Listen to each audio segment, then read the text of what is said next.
Anyway, with the gaming industry now, I'm sure you've heard since last year, how EA has treated many of the games terribly in terms of, the monetization of loot boxes, microtransactions, you know, providing in-game commercials on a fully fledged game that you paid full price. Well, there's good news. There's a new hope. No pun intended.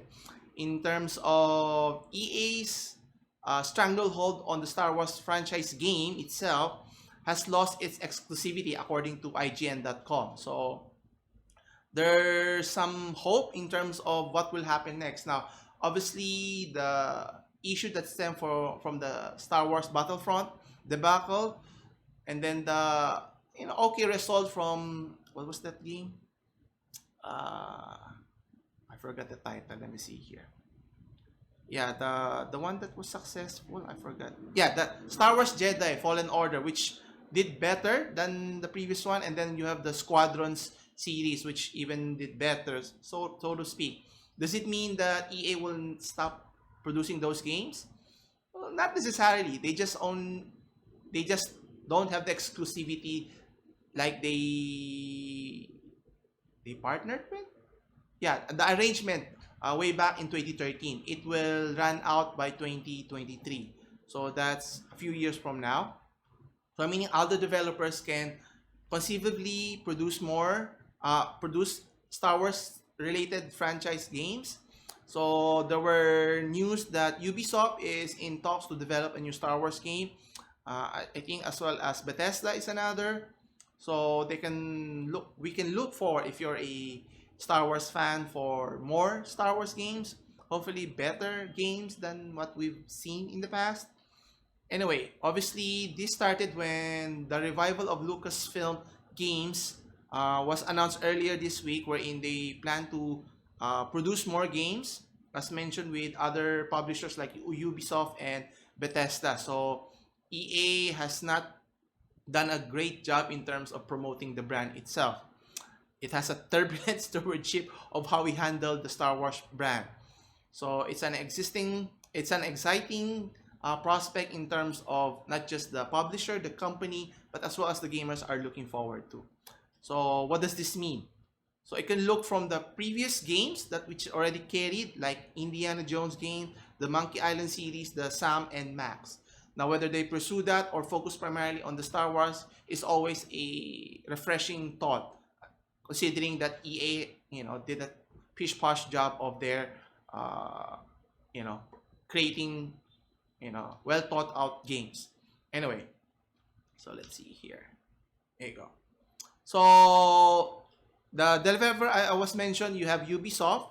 So they plan to create an open world Star Wars game, which the massive company who developed the Division 2 game is in terms. And another company, Machine Games, who published the game Wolfenstein, is also in talks to develop the new Indiana Jones adventure, which is, somewhat exciting, right? When you think about it. Now, obviously, the decision to go to a different direction, reviving the Lucasfilm games, is not by accident. Obviously, Star Wars is owned by the parent company, Disney Company, which obviously, if you know, they own the theme parks, the the movie studios, which are doing poorly considering the pandemic that happened last year and still going on this year. Question is, where can they depend on in terms of generating revenue? Obviously, the gaming industry has shown from last year that it's a very lucrative industry if done right. So obviously, they're making their bet in terms of, with the likes of the Marvel franchise games, you know, promoting it in terms of creating, I think, what was the last one? The Avengers game, which was somewhat terrible, and obviously looking forward to more games that is well thought of, not just focusing on microtransactions or even live service games. We would prefer a story driven single person experience or RPG type.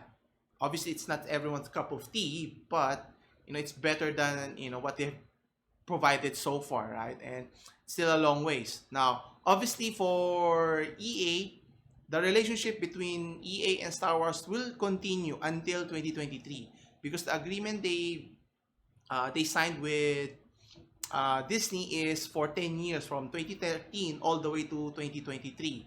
So it only means that within the years up to 2023, EA can still produce Star Wars games. Now, whether that's good or not, we'll have to wait and see. Meaning, the other developers that was mentioned earlier is they're already starting their production.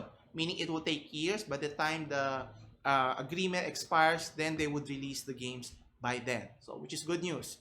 Good news. You have to wait for a few more years, but hopefully a well thought of polished game, which is So right now, you can still expect from EA to release the sequel for the Star Wars Jedi Fallen Order. You also have Star Wars Battlefront 2. I haven't heard any news from that. And even Squadrons sequel. So we can look forward to that one before the agreement ends. Now, whether that's the best decision for Disney, obviously focusing on Lucas film games as a separate entity to focus primarily on creating viable games that will make money for Disney company as a whole. Obviously, the intention is to revive the brand and to increase its popularity with the gamers so that it will take away from the focus of EA all the way back to Lucasfilm games here.